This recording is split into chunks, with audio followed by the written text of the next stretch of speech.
Boa noite, meus irmãos.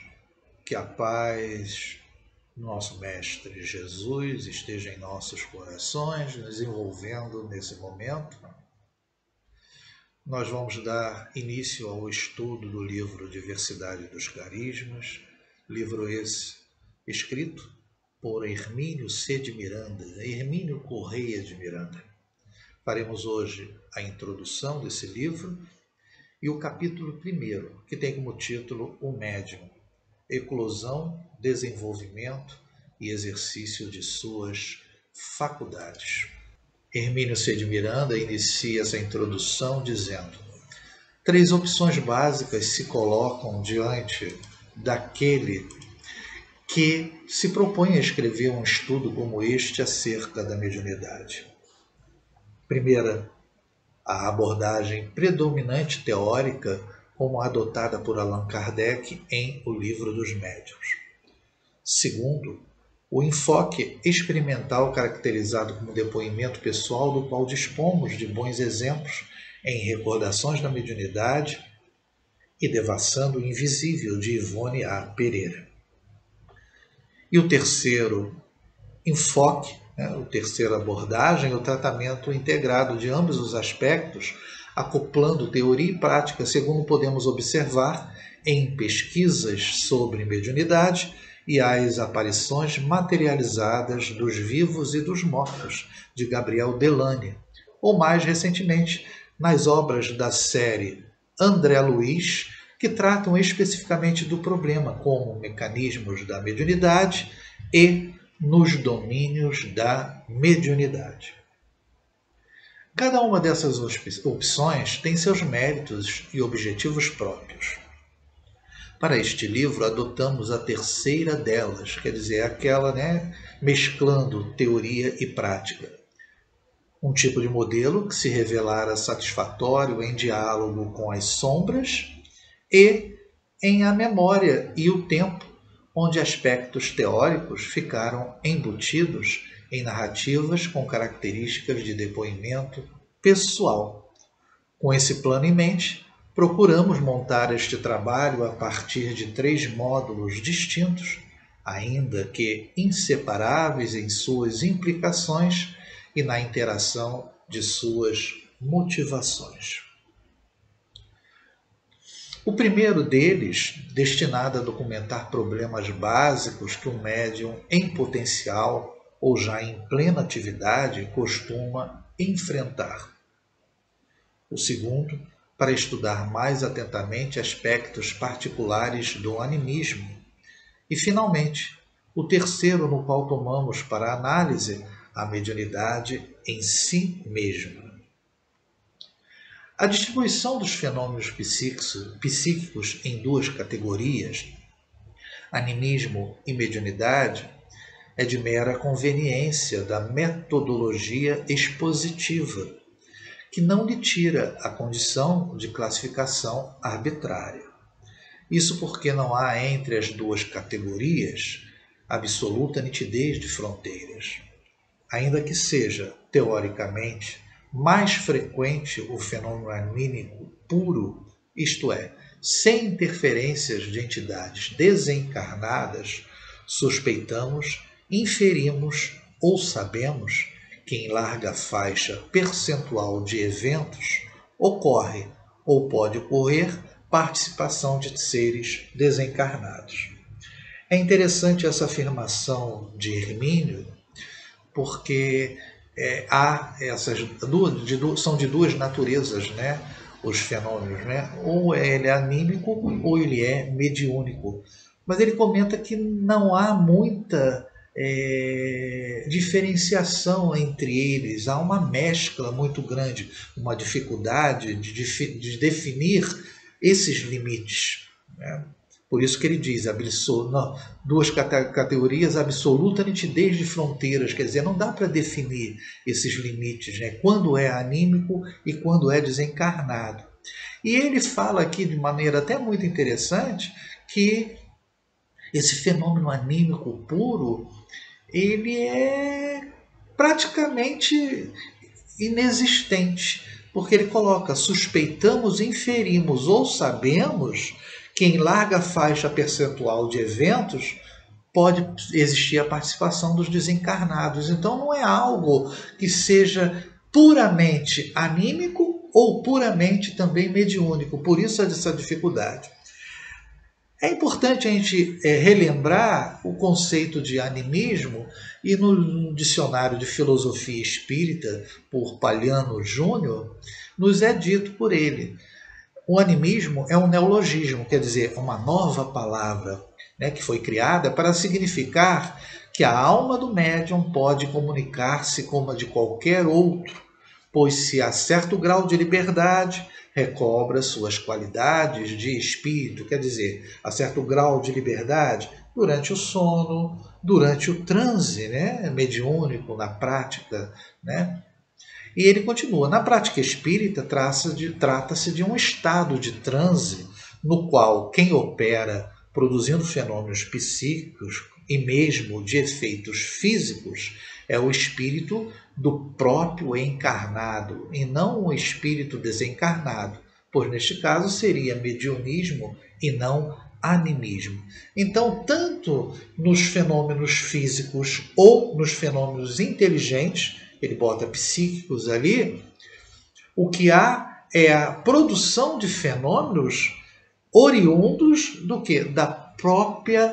Do próprio espírito do médium, né? E ele continua: desde que há dissociação psíquica e o espírito de uma pessoa emancipa-se, mesmo que seja parcialmente, ele pode produzir os mesmos fenômenos através de médiuns. Os fenômenos espíritas são de duas naturezas, anímicos e mediúnicos. Então, essa questão, essa abordagem em relação ao animismo é algo sempre muito importante e que traz sempre uma grande dúvida, principalmente para os médiuns iniciantes. Ele continua dizendo: já o fenômeno mediúnico não acontece sem um componente anímico, que é da essência do processo. Então, recordem, a dificuldade é tamanha de definir os limites, né, que existe a possibilidade do animismo puro, mas ele mesmo comenta que é muito difícil e existem quase certeza de que há a participação de desencarnados nesse processo. E no fenômeno mediúnico, ele é taxativo. Não acontece sem o quê? Sem a influência do médium, o componente anímico do médium. Ele continua: para suas manifestações, os espíritos precisam de certa espécie e quantidade de energia que somente o ser encarnado dispõe, né?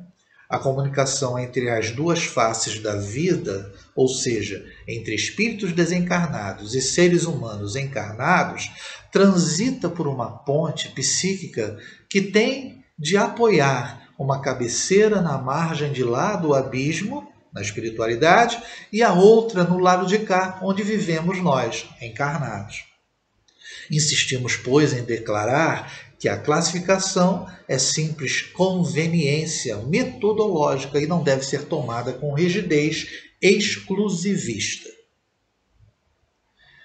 Quanto ao mais, o enfoque fundamental do livro consiste em estudar as faculdades do espírito humano em ação, tanto quanto possível, da ótica do próprio sensitivo, de vez que ele é o laboratório vivo no qual se processam os fenômenos sob exame. Estaria equivocada, não obstante, a conclusão de que o livro se destina somente aos médiuns em geral, aos dirigentes e aos que militam em centros e grupos espíritas como participantes de trabalhos mediúnicos. Ao contrário, o tema é de vital importância para um espectro de pessoas muito mais amplo do que poderíamos suspeitar à primeira vista. Importante, ele frisa que a mediunidade é algo extremamente natural, presente no nosso dia a dia. E ela não se restringe ao espiritismo em si. E por isso que não cabe esse livro, né? Ou seria interessante que esse livro não se destinasse apenas àqueles que frequentam as casas espíritas, mas a outras pessoas também, né? E ele comenta e justifica, é que os fenômenos da natureza anímica e mediúnica não ocorrem apenas a horas certas, com determinadas pessoas, nos círculos fechados do espiritismo prático, mas a todo momento, por toda parte, com todo mundo. E ele frisa, e nós colocamos aqui frisando, dizendo algo interessante e importante. Não estarei exagerando ao dizer que acontecem com maior frequência na rua, no lar, na escola, no local de trabalho, do que propriamente na intimidade dos núcleos espíritas. A mediunidade não é propriedade do espiritismo, e sim, como fenômeno natural, um dos múltiplos aspectos da própria vida. Sabemos que os fenômenos mediúnicos sempre existiram desde a antiguidade. E quando ele coloca aqui que com maior frequência ocorre no dia a dia, né, na rua, no lar, na escola, no trabalho, nós devemos ter em mente que esses fenômenos, muitas vezes, eles ocorrem de maneira espontânea. Nós temos alguns flashes, né, em situações onde temos determinadas inspirações, intuições do que devemos realizar ou fazer em atividades, às vezes, comuns do nosso dia a dia, e que muitas vezes não temos essa percepção, essa ideia, né? Ele continua, poucos estudos, em verdade, oferecem tão denso conteúdo humano como o da mediunidade. Quer estejamos de um lado ou de outro da vida, como encarnados ou desencarnados, ela é sempre um instrumento de intercâmbio instalado estrategicamente entre os dois planos da existência. Alto preço em angústias, decepções e desequilíbrios emocionais e mentais, perfeitamente evitáveis, é pago a cada instante em consequência da desoladora ignorância em torno da problemática da mediunidade fora do contexto doutrinário do espiritismo. E não poucos desajustes sérios ocorrem no próprio meio espírita, no qual o conhecimento inadequado, insuficiente ou distorcido acaba resultando em problema mais grave do que a ignorância que busca informar-se de maneira correta. Seja como for, porém, não há como negar que o maior interessado no estudo da mediunidade é o próprio médium. Nós frisamos esse trecho aqui porque a ignorância a respeito do que é a mediunidade, como ela deve ser trabalhada, provoca exatamente essas angústias, essas decepções e desequilíbrios, né? Porque a mediunidade, como é algo natural e ocorre praticamente, como ele coloca, a todo instante, né? Mesmo que de maneira imperceptível, e para alguns, né, que têm um potencial um pouco maior, esse desequilíbrio, essas decepções, essas angústias ocorrem pela falta de conhecimento. E o mais grave que ele coloca aqui é que no próprio meio espírita, o conhecimento inadequado, insuficiente ou distorcido, quer dizer, as diversas interpretações que muitos realizam da codificação e de maneira equivocada, favorece ainda mais o quê? Os desequilíbrios, né? A mediunidade desorientada ou mal conduzida. E ele continua, daí o esforço em colocar-me, tanto quanto possível, junto dele, quer dizer, do médium, né, do sensitivo. Pretendi ver com os olhos dele, sentir com sua sensibilidade, aprender com os fenômenos que lhe ocorrem, descobrir com eles os caminhos percorridos e a percorrer. É a única maneira válida, no meu entender, de preparar-se alguém para ajudar com observações práticas e teóricas. Outros médiuns em potencial na difícil escalada, visando ao exercício adequado de suas faculdades. A mediunidade não é doença nem indício de desajuste mental ou emocional. É uma afinação especial de sensibilidade, Como na música, somente funciona de maneira satisfatória o instrumento que não apresenta rachaduras, cordas arrebentadas, desafinadas ou qualidade duvidosa. Kardec comenta sobre essa situação, né, da mediunidade não ser uma doença, né? Ele coloca, inclusive, que não é mais perigosa do que qualquer outra atividade, porque o germe da loucura já existe no próprio indivíduo. Então não é a mediunidade que traz esse desajuste mental, o próprio indivíduo já possui. E para que essa mediunidade possa ocorrer de maneira satisfatória, ele coloca aqui, faz uma semelhança com o aspecto do músico, né? Do instrumento. A mediunidade tem que estar o quê? Adequada, estudada, equilibrada, com um perfeito entendimento do que ela representa. E ele vai falar a respeito do grupo, né? E ele coloca, não é nada fácil a pessoa que descobre em si os primeiros sinais de mediunidade, encontrar acesso ao território onde suas faculdades possam ser entendidas, identificadas, treinadas e finalmente praticadas com proveito para todos. Quer dizer, não é fácil você encontrar uma casa e se adequar àquela condição e àquele trabalho. O médium precisa de recolhimento para o exercício de suas atividades, mas não deve ser um trabalhador solitário. Então, nos é colocado, inclusive com Kardec, nada de exercer a mediunidade em casa. Existe o local apropriado, os centros espíritas. Ele necessita de todo um sistema de apoio logístico, de uma estrutura que lhe proporcione as condições mínimas que seu trabalho exige. Peça decisiva nesse contexto é o grupo incumbido de trabalhar mais diretamente junto dele. Exige-se dessas pessoas não apenas um bom preparo doutrinário e experiência, como outros atributos de maturidade e sensibilidade que lhes permitam posicionar-se como amigos e companheiros de trabalho, e não como chefes, mestres, gurus ou proprietários do médium. E que não se deixem fascinar pela eventual espetaculosidade dos fenômenos ou pelo teor de revelações de autenticidade duvidosa, ao gosto de alguns companheiros desencarnados. Isto quer dizer que não apenas um instrumento tem de estar afinado e em bom estado, mas harmonicamente integrado na orquestra em que atua.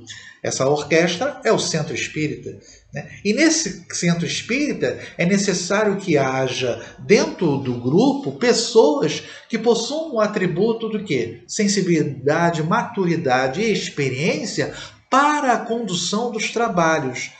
E essas pessoas que estão em funções chaves dentro da casa, eles têm que ter uma condição de quê? De amigos e companheiros de trabalho, e não como que mestres, chefes e gurus, quer dizer, entendo tudo sobre a doutrina. Não, deve existir exatamente uma relação de camaradagem, mas com responsabilidade. Ele continua, sou grato à médium cujo nome escondi sob o pseudônimo de Regina, pelo rico material que generosamente colocou à minha disposição e pela sua insistência comigo em escrever mais este trabalho, que pensava eu não estaria na minha programação. Estava.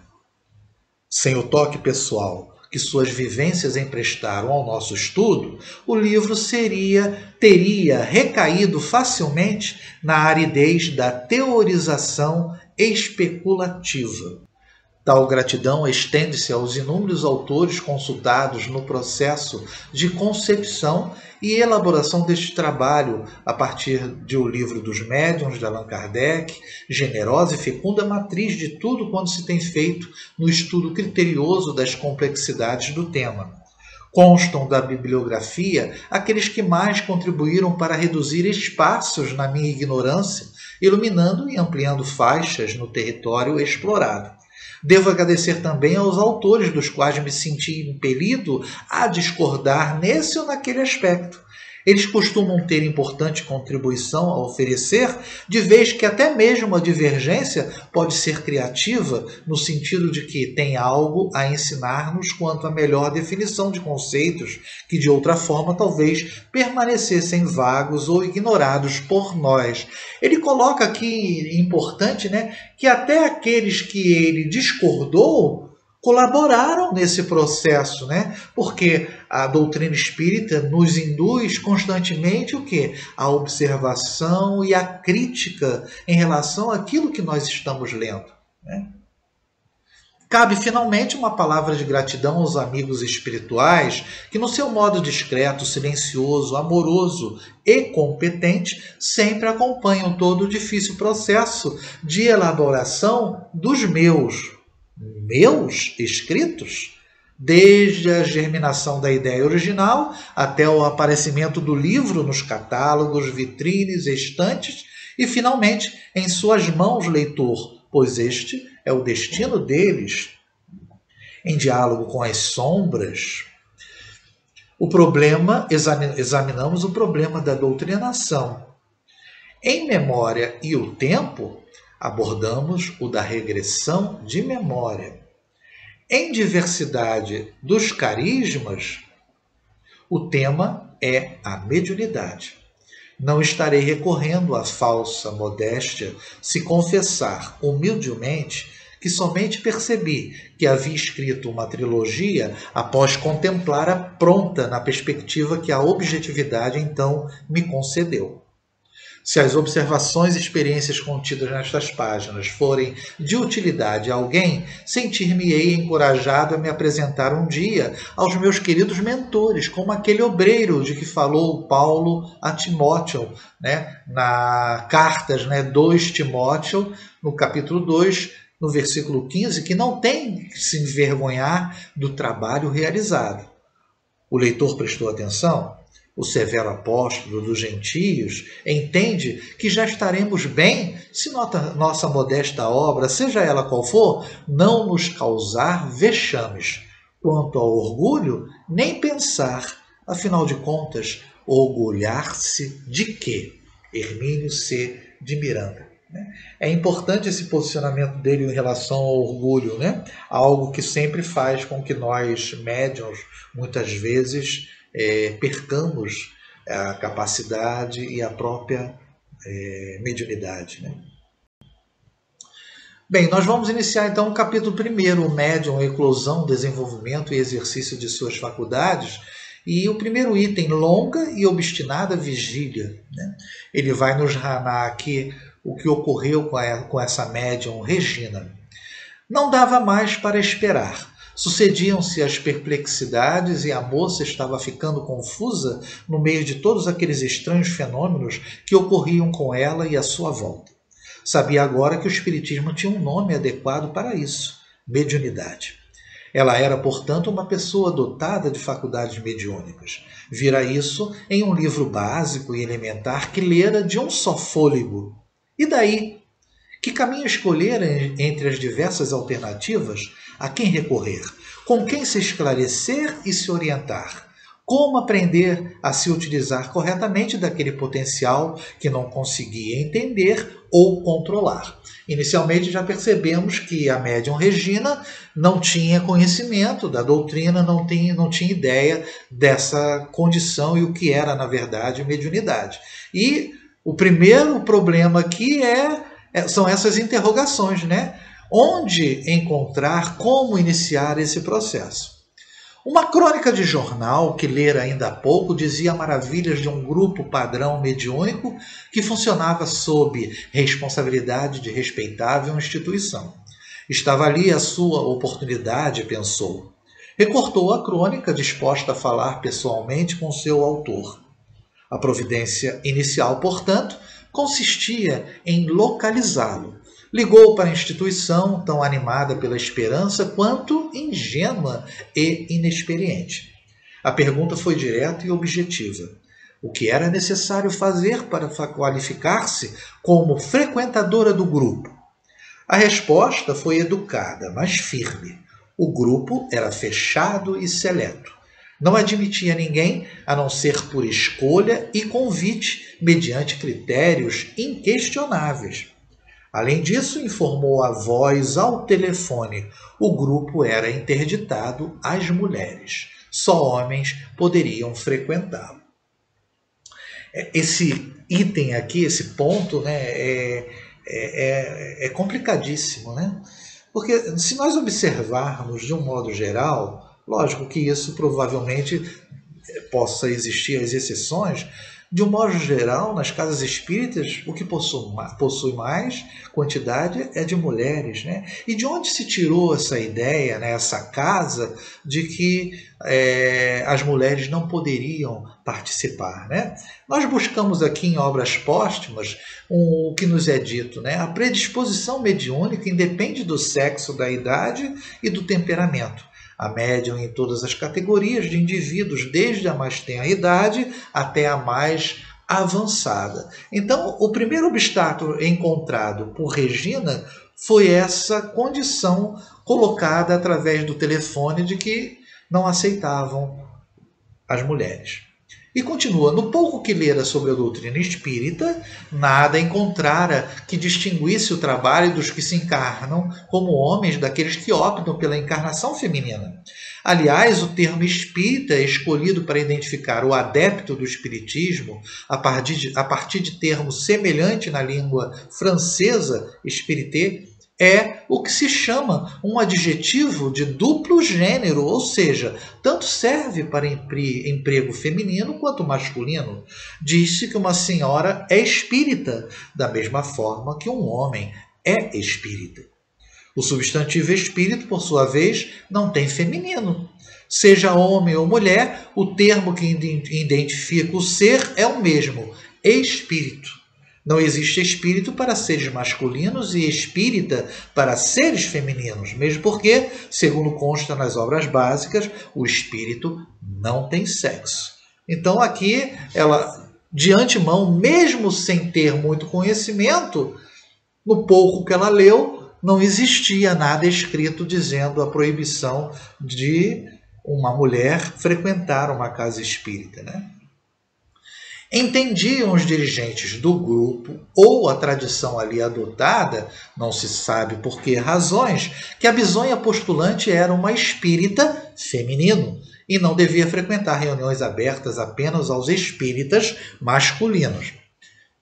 Enfim, não lhe cabia discutir o critério e nem adiantaria fazê-lo. Deviam ter suas razões para assim proceder. Será que tinham mesmo essas razões? Será que não foi apenas iniciado esse processo e aquilo ficou sendo usado sem que houvesse uma percepção do quanto isso é equivocado, né? O outro obstáculo que interditava sua admissão no grupo era compreensível, embora em sua inexperiência ela não tenha considerado impeditivo. O trabalho mediúnico sério exige de fato ambientes reservados, severos padrões de disciplina, afinidade entre seus diversos membros, assiduidade e inúmeros outros componentes, como tivemos a oportunidade de estudar em diálogo com as sombras, no qual o assunto é tratado de maneira específica. Em suma, a moça não podia ser admitida no grupo padrão por duas indiscutíveis razões. Restava-lhe apelar para a última alternativa. Como falar com o autor da crônica que tantas esperanças suscitara em seu espírito? Quer dizer, foi proibida de frequentar por ser mulher, por falta de experiência, por aqueles aspectos todos. Então, partiu para encontrar o autor, né, da crônica. Isto era mais fácil. Ou não era? Ele costumava frequentar as reuniões de caráter administrativo aos sábados. A que horas? Tinha por hábito chegar mais cedo, bem antes da hora marcada para a reunião, programada para o início da tarde. Eis porque naquele sábado pela manhã, a moça partiu do bairro distante rumo à instituição. Tinha de falar pessoalmente com aquela pessoa que encarnava agora suas esperanças de encontrar um rumo que lhe permitisse ordenar o verdadeiro emaranhado de dificuldades em que se metera em consequência de toda a fenomenologia que a inquietava e começava a assustá-la. Chegou às 10 horas da manhã, subiu as escadas, apresentou-se, fez perguntas, expôs suas intenções e pretensões, e ficou ali sentada aguardando o cronista Salvador, que, infelizmente, não compareceu à reunião do dia. Vejam quantas dificuldades ela foi passando, né?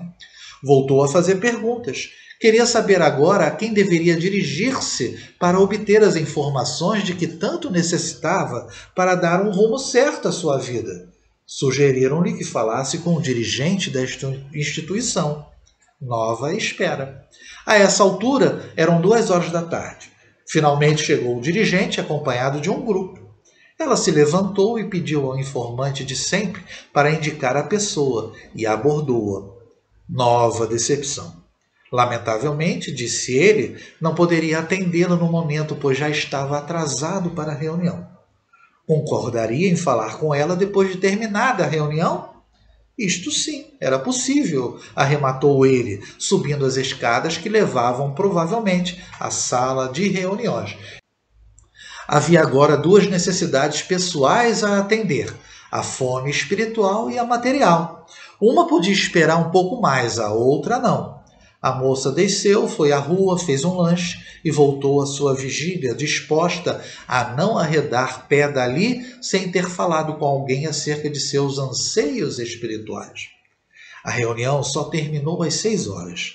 O dirigente não escondeu sua surpresa ao encontrar a moça ainda ali, esperando pacientemente. Imaginara, portanto, que sua atitude inicial a levaria ao desencorajamento. Levou-a para uma sala onde sentaram-se e ela expôs suas aspirações. Ele escreveu uma pequena apresentação dirigida ao presidente de um centro espírita de sua confiança. A essa altura já anoitecia e a moça precisava voltar para casa. Então, os primeiros passos, de Regina. Não alcançar, é certo, nenhum dos seus propósitos iniciais, mas, ao cabo de um dia inteiro de expectativa e obstinação, conseguira pelo menos sair dali com um tímido raio de esperança materializado na carta que, como chave mágica, deveria abrir uma porta e pela qual ela esperava penetrar naquele universo diferente e um tanto secreto, onde suas faculdades seriam, afinal, cultivadas e postas a serviço de uma causa nobre. É importante, porque todas as dificuldades que ela passou a ter para iniciar um processo de entendimento, e um processo de adentrar uma casa espírita, para desenvolver as suas capacidades, trouxe essa sensação de de um universo secreto e diferente, Na segunda-feira seguinte, à noitinha, partiu em busca do endereço indicado. Entregou a carta ao seu destinatário, que a leu e mandou-a sentar-se e assistir aos trabalhos da noite, que, aliás, não era de natureza mediúnica, mas uma palestra a ser proferida por um homem que ela conhecia apenas de nome. Muitos problemas teria ali, na difícil fase de adaptação que se seguiria, mas isto ainda era futuro, impenetrável até mesmo às suas faculdades premonitórias. Aqui, Hermínio C. de Miranda se antecipa, que ela vai encontrar uma dificuldade na adaptação nessa casa, apesar da capacidade dela de premonição. E aí ele continua, Aquela noite, contudo, ficou marcada para sempre em sua memória por um verdadeiro sismo emocional que a colocaria em estado de intensa agitação íntima e lhe deixaria uma sequela de muitos conflitos. É que, no orador da noite, ela identificou a figura central de suas vidências e sonhos, durante os quais cenas emocionantes eram revividas com toda a intensa carga emocional que nelas se depositara. Era ele o homem amado do passado, companheiro de muitas vidas, de felicidade algumas, de frustrações e de tormentos outras. Então aqui nós temos já uma dificuldade encontrada, já há um impacto emocional. Ela tinha esses sonhos, essas vidências, e esse palestrante da noite era um espírito com o qual ela conviveu em outras vidas, né? Homem amado do passado. E ele continua aqui. Naquela altura, porém, estava de partida para os Estados Unidos, para onde seguiu, pouco depois, em viagem de estudos. Somente ao retornar, meses depois, voltou a procurar o centro que lhe fora indicado sob circunstâncias tão complexas para ser orientada no trabalho que esperava realizar. Longe de ter chegado ao termo das suas dificuldades, disto ela saberia mais tarde. Elas apenas começavam. Se lhe for exigida uma cota tão elevada de tenacidade e decisão apenas para que lhe indicasse um caminho, seria agora necessário acrescentar paciência e até humilde resignação à sua obstinação em servir da maneira adequada à causa que desejava adotar. É certo que o centro ao qual fora encaminhada dispunha de boa estrutura administrativa, desempenhava importantes tarefas de natureza social, doutrinária e mediúnica. E, como era de se esperar, desenvolvera severos padrões de disciplina e de metodologia para cada setor de atividade, o que é perfeitamente compreensível e até desejável. Como realizar um trabalho sério numa comunidade movimentada e bem frequentada, sem regimentos adequados e normas apropriadas de procedimento. Cada um tem de saber o que deve fazer e precisa dar conta da parte que lhe toca no conjunto. Era uma casa espírita organizada. O problema é que a tarefa mediúnica tem peculiaridades que não se deixam enquadrar na rigidez de certos esquemas inibidores. Claro que seu exercício precisa obedecer a uma disciplina operacional suficientemente severa para coibir desvios e ficar ao abrigo de influências negativas próprias do médium ou provocadas por terceiros. E esses terceiros?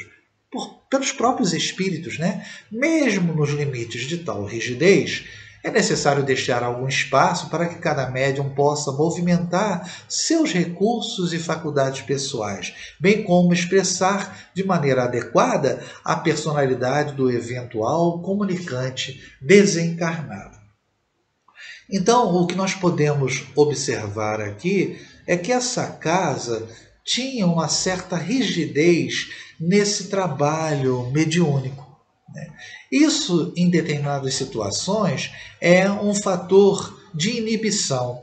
A pessoa já está iniciando naquele processo, cheia de dúvidas, insegura, e ainda existe essa necessidade de se manter rígida a determinados padrões, tolhindo muitas vezes a possibilidade do fenômeno mediúnico aflorar de maneira mais acentuada e fiel ao que o espírito pretende falar, né? Aqui nesse ponto aqui, abrindo um parêntese, foi colocado aqui, expressar de maneira adequada a personalidade do eventual comunicante desencarnado. O parênteses aqui que eu quero abrir é o seguinte: naturalmente que a direção da casa, no caso aqui desse centro espírita, possuía essa rigidez, né? Falando sobre o elemento muito importante, o esclarecedor no processo, no processo de desobsessão, no trabalho de desobsessão, é sempre importante que o esclarecedor dê margem que um médium que está fazendo a manifestação, tendo a manifestação mediúnica, ostensiva, permita que haja o quê? O diálogo. É por isso que hoje em dia se chama não doutrinador, mas dialogador. Mas se esse dialogador transforma aquele momento em apenas um monólogo, como o médium vai expressar o que o espírito deseja se ele não consegue nem muitas vezes se manifestar e falar? Isso é algo importante que me veio à cabeça aqui nesse momento e que é importante a gente ter sempre em mente. Tá? E aí ele continua, sobre esse aspecto, né, no caso de manifestar a personalidade do espírito, né, quase se poderia dizer que não há mediunidade, e sim médiuns. A mediunidade é a expressão da sensibilidade do médium, seu instrumento de trabalho, e como faculdade humana guarda características pessoais como o modo de caminhar, o tom da voz, a impressão digital, o feitio e a ordenação da letra, o temperamento de cada um. Precisa ser disciplinada sem ser deformada, respeitando-se o contexto da personalidade humana no qual ela ocorre. É desastroso tentar impor condições inaceitáveis às suas manifestações. Então, observem o seguinte, quando ele fala aqui que praticamente não há mediunidade, e sim médiuns, porque a mediunidade é consequência da manifestação do médium. E o médium possui o quê? Características pessoais, maneiras e personalidades, temperamentos. Isso se reflete de maneira muito natural na hora de manifestar-se. Outros possuem uma característica um pouco mais agressiva na fala, outro um pouco mais brando. Por quê? Faz parte da personalidade, muitas vezes, do médium. Mas é necessário que na condução dos trabalhos não haja um tolimento a essa participação, a esse animismo, como foi colocado no início, né, que faz parte desse processo. Por isso que a natureza mediúnica, né, o processo mediúnico, ele está atrelado à participação do quê? Do animismo do próprio médium, a característica, a natureza que esse médium possui, pessoal e diferente para cada um de nós, né? Esse equívoco de abordagem ocorre com grande parte dos cientistas que em suas pesquisas procuram impor à fenomenologia psíquica em geral e à mediunidade em particular padrões e metodologia de trabalho totalmente inadequados, que na maioria das vezes frustram o processo de observação e produzem resultados insatisfatórios. Quer dizer, a rigidez nos padrões de pesquisa, por isso que ele toca nos cientistas, muitas vezes não funciona e se torna infrutífera aquela observação. Por quê? Nós estamos tratando, e Kardec fala isso no Livro dos Médiuns, com individualidades. O espírito não está à mercê da nossa vontade. E por isso, ele nem sempre, dentro das reuniões de pesquisa desses cientistas, eles se manifestavam. Se manifestavam quando desejavam e quando tinha condições para isso, né? Quem se dispõe a trabalhar com fenômenos produzidos pelo psiquismo humano deve se preparar para respeitar as regras do jogo, decidindo antes que tipo de metodologia é aplicável ao estudo que pretende realizar. Se não existe, precisa criá-la. E antes de experimentar os fenômenos em si, testar a própria metodologia desenvolvida para a pesquisa. Isso porque se torna imperioso deixar espaço e condições para que o fenômeno se produza tão espontaneamente quanto possível, ainda que sob condições de controle observacional. Observe o seguinte, tem que dar margem que o fenômeno se apresente. Naturalmente que há uma condução respeitosa, equilibrada, firme, mas com aqueles aspectos de quê? De não impedir que o fenômeno ocorra, né? O cientista, tanto quanto o dirigente de trabalhos mediúnicos, deve ser um bom observador, dotado de espírito crítico, alertado e ter o bom senso de interferir o mínimo possível, apenas o suficiente para ordenar a sequência de tarefas e coordenar as atividades que se desenrolam sob suas vistas. Deve, portanto, ser um observador participante, certo, mas nunca inibidor, pois ele está ali precisamente para fazer com que as coisas aconteçam, e não para impedi-las ou forçá-las a ocorrer ocorrerem da maneira exata pela qual ele entende que devam ocorrer. Observem, né? Existe um padrão de postura, mas esse padrão de postura rígido muitas vezes limita a manifestação, né? E é por parte do dirigente, né, que deve existir o quê? O bom senso para que deixe o fenômeno ocorrer, naturalmente segundo certos limites, que não prejudiquem os trabalhos na mesa, né, de caridade, né, mas é necessário que haja a percepção e o espírito crítico no sentido do que está ocorrendo, né? E ele coloca aqui, continuando, não é muito diferente desta a maneira de pensar de André Luiz, né, expressa em Evolução em Dois Mundos, onde se lê: eminentes fisiologistas e pesquisadores de laboratório procuraram fixar mediunidades e médiuns a nomenclaturas e conceitos de ciência metapsíquica. Entretanto, o problema, como todos os problemas humanos, é mais profundo, porque a mediunidade jaz adstrita à própria vida, não existindo por isso mesmo dois médiuns iguais, não obstante a semelhança no campo das impressões. Logo a seguir, adverte André Luiz que até mesmo espiritualistas distintos, que se julgam autorizados a apelar para os riscos da mediunidade a fim de impedir-lhe a eclosão e, por conseguinte, os serviços que pode prestar, estão sendo influenciados por via mediúnica, traduzindo interpretações particulares de inteligências desencarnadas que hoje assistem, ou seja, estão atuando como inconscientes joguetes de vontades estranhas à sua.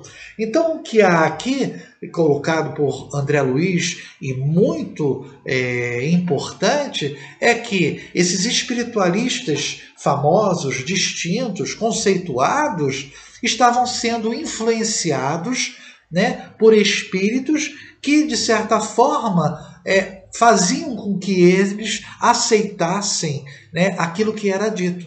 Aí está a fascinação colocada por Kardec no Livro dos Médiuns. Os médiuns são sensíveis não apenas aos seres desencarnados, mas também às expressões e sentimentos mesmo não expressos das pessoas encarnadas que os cercam durante o trabalho. R. Borenton, a Universidade do Espiritualismo, né, que é o livro dele, ao qual estaremos recorrendo com alguma frequência neste estudo, acha até que os médiuns são mais sensíveis às pressões dos encarnados do que às dos desencarnados.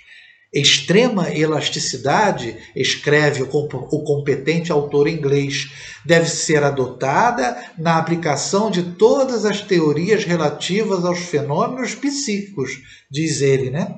E isto não quer dizer, obviamente, que o médium possa e deva fazer ou permitir que se faça com ele tudo o que vier à sua cabeça ou à do manifestante.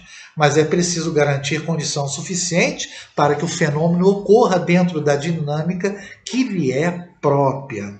Nós frisamos aqui que o médium não deve permitir que se faça com ele tudo. Ele não é o cavalo, né, que como é chamado médium na Umbanda, né? O médium tem que ter controle sobre a manifestação. Mas é importante que esse controle também não seja exagerado a ponto de inibir o que o espírito tem para transmitir, as suas emoções e os seus sentimentos. Esse princípio é válido para qualquer agrupamento de pessoas, até mesmo quando reunidas para finalidades meramente sociais ou de trabalho material, estudo, debates ou o que seja. Pessoas agressivas, amarguradas, mal-humoradas, pouco educadas, causam transtornos em qualquer reunião, o que não ocorre quando os componentes de um grupo se harmonizam, respeitam-se mutuamente e debatem os problemas com serenidade e bom senso, ainda que divergindo neste ou naquele aspecto. Imaginem vocês, meus irmãos, um dirigente, né, que possua essas características, né? agressiva, amargurado, mal-humorado, pouco educado. Fica difícil você fazer uma condução de um trabalho mediúnico numa casa tendo essa situação, né? O item 3, né? Nós vamos partir para o último item da noite, passividade. Cabe lembrarmos o conceito, né? E lá, mais uma vez, Dicionário de Filosofia Espírita de Paliano Júnior, ele nos diz, é o grau de capacidade de um médium perceber os sinais mentais emitidos em sua direção e interpretá-los. Então, a passividade nada mais é o quê? É a junção dos fluidos, né, perispirídicos do médium e do espírito, e essa junção permite, essa união, essa afinidade, permite que o médium possa captar os sinais, aquilo que o espírito deseja transmitir, ele codifica e transmite através dos diversos tipos de mediunidade, né? de capacidade. E nos é dito por Hermínio C. de Miranda, no caso do centro no qual a moça tentava integrar-se para participar das tarefas coletivas ali desenvolvidas, havia um rígido padrão de comportamento mediúnico. Nada da elasticidade recomendada por Bonington e que constitui um dos próprios ingredientes do fenômeno mediúnico em si, de vez que cada médium tem suas peculiaridades precisamente por ser uma personalidade autônoma. Sem nenhuma experiência de trabalho em conjunto, a nossa jovem entrou assim para um grupo no qual predominavam muitas regras inibidoras. E nós fomos buscar no livro O Centro Espírita, de Herculano Pires, o que ele fala sobre a disciplina, essas normas rígidas na casa espírita. E nos é dito por ele, né? Peguei 3 trechos aqui. O problema da disciplina no centro espírita é dos mais melindrosos e deve ser encarado entre as coordenadas da ordem e da tolerância. Não se pode estabelecer e manter no centro uma disciplina rígida de tipo militar. O centro é, além de tudo o que já vimos, um instrumento coordenador das atividades espirituais. Deixemos de lado a disciplina exigente para podermos manter no centro a disciplina do amor e da tolerância. Não lidamos com soldados e guerreiros, mas com doentes da alma. Nossa disciplina não deve ser exógena, quer dizer, exterior, imposta de fora pela violência, mas a do coração. Tem de ser a disciplina endógena, que nasce da consciência lentamente esclarecida ao chamado de Deus em nossa acústica da alma. A disciplina de um centro espírita é principalmente moral e espiritual, abrangendo todos os seus aspectos, mas tendo por constante e invariável a orientação e a pureza de intenções. Então, Herculano Pires nos coloca aqui, importantíssimo, é que disciplina sim, mas tem que ter tolerância, tem que ter uma certa ordenação.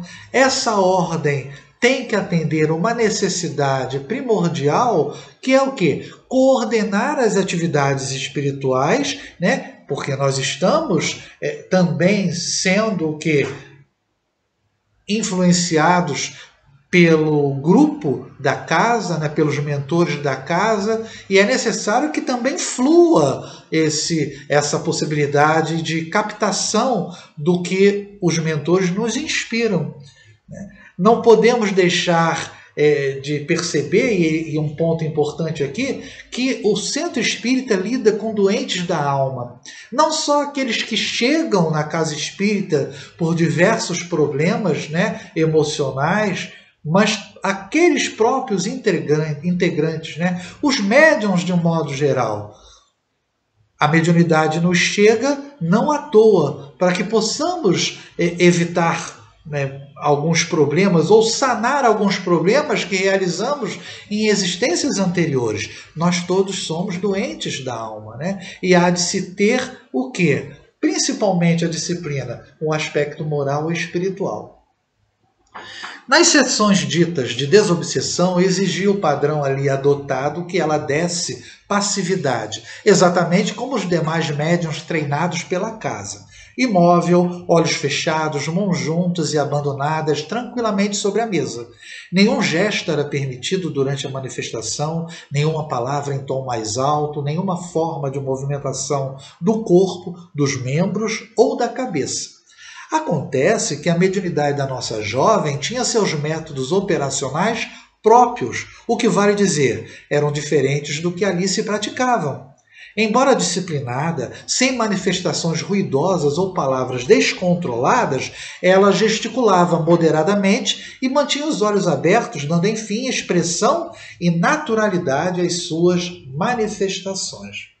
Então observamos aqui o seguinte: as regras rígidas da casa não estavam atreladas à maneira como a Regina se apresentava nas manifestações. Mas é importante ressaltar, e aqui foi colocado, é que a maneira como ela se expressava, né, e colocava essa manifestação, essa passividade, não afetava em nada o trabalho na mesa. Não era algo descontrolado.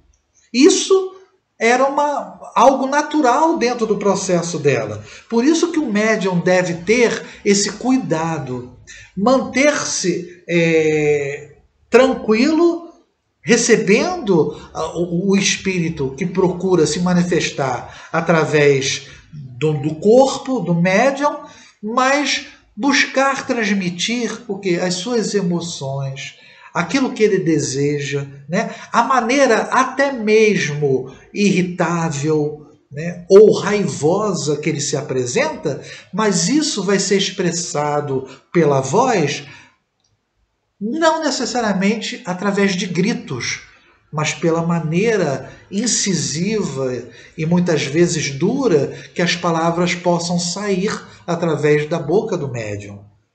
Não existe aí nada de impedimento que atrapalhe o trabalho em si. Existe o quê? Um controle, e é isso que deve ocorrer.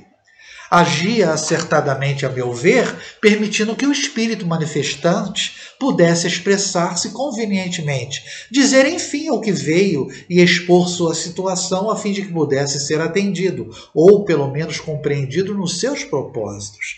Se ele vinha indignado por alguma razão, e isto é quase que a norma em trabalhos dessa natureza, como obrigá-lo a falar serenamente, com a voz educada, em tom frio e controlado?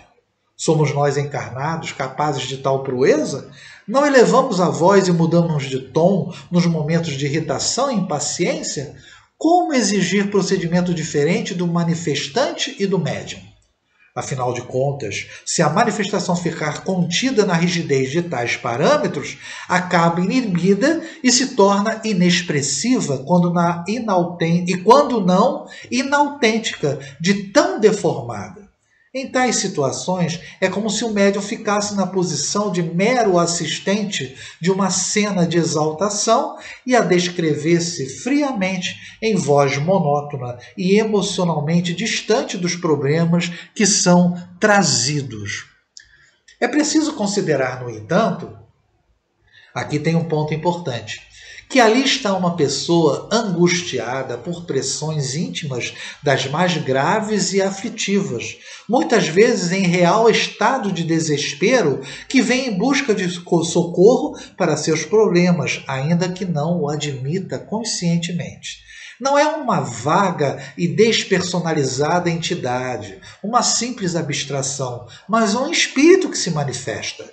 É um ser humano, vivo, sofrido, desarvorado, que está precisando falar com alguém que o ouça, que sinta seu problema pessoal, que o ajude a sair da crise em que mergulhou, que partilhe com ele suas dores, que lhe proporcione por alguns momentos o abrigo de um coração fraterno. Ponto importante aqui que nós comentamos lá na frente. Alguém que o ouça. O dialogador tem que ouvir o espírito. E o médium aqui ele tem que dar condições para que ele se manifeste dessa forma, sem afetar a mesa como um todo. O médium frio e com todos os seus freios aplicados à manifestação não consegue transmitir a angústia que vai naquela alma. É um bloco de gelo através do qual não circulam as emoções do manifestante, a pungência de seu apelo, a ânsia que ele experimenta em busca de amor e compreensão. Meus irmãos, ter disciplina na condução e na manifestação que está se apresentando não é o médium se tornar-se frio, é se abrir naquele momento, acreditando e confiando na espiritualidade, se abrir às emoções daquele irmão que chega. Nenhum problema é maior naquele instante para o manifestante do que o seu. Nenhuma dor mais aguda do que a sua. Dizíamos há pouco que a médium permitia que o manifestante se expressasse a seu modo, mas a rigor ela simplesmente não sabia trabalhar de outra maneira. A entidade parecia assumir seus comandos mentais e utilizar-se com naturalidade seu corpo físico. Se havia alguma ação inibidora ou controladora da parte da médium, era em nível de consciência extrafísica. E certamente era isso que se dava, pois nunca houve qualquer distúrbio ou excesso nas manifestações que ocorriam por sua intermediação. Ela tinha uma postura adequada e mesmo sem experiência, já com naturalidade, ela tinha esse controle. No entanto, o dirigente exigia que o médium transmitisse tudo na rígida postura de um robô, que leva a palavra de um lado para outro, mas não admite que se filtrem também as emoções que elas contêm e que as impulsionam. Quando isso ocorre, o que chega ao dirigente ou doutrinador não é aquilo que partiu do manifestante, e sim a versão pasteurizada e impessoal que o médium lhe transmitiu, como se fosse um mero e infiel telefone. O espírito nem consegue sentir no ser que utiliza como instrumento um pouco de empatia, de solidariedade, de fraternidade, de emoção participante, de calor humano. É nisso que resulta a excessiva e tão decantada passividade. E é para esse tipo de passividade nossa jovem não estava preparada. Daí os problemas com os métodos da casa e obviamente com os dirigentes do trabalho. Então, o que resulta a passividade é a possibilidade do médium se afinizar com aquele espírito. Por isso que, na maneira robotizada, nos padrões exigidos pela casa, o espírito não consegue sentir no médium empatia, solidariedade e fraternidade. É isso que nós buscamos como intermediários com o plano espiritual, meus irmãos?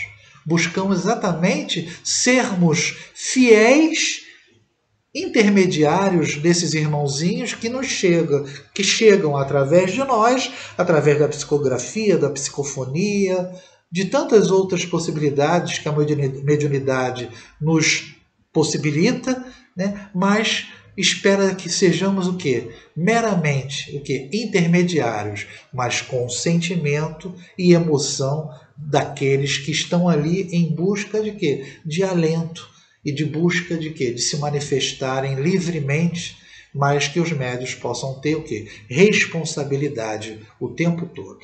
Bem, meus irmãos, nós encerramos o nosso capítulo da noite de hoje, Diversidade dos Carismas, do livro Diversidade dos Carismas, agradecendo mais uma vez a inspiração e as intuições que recebemos da espiritualidade maior. Eu agradeço a todos, uma boa noite e muita paz.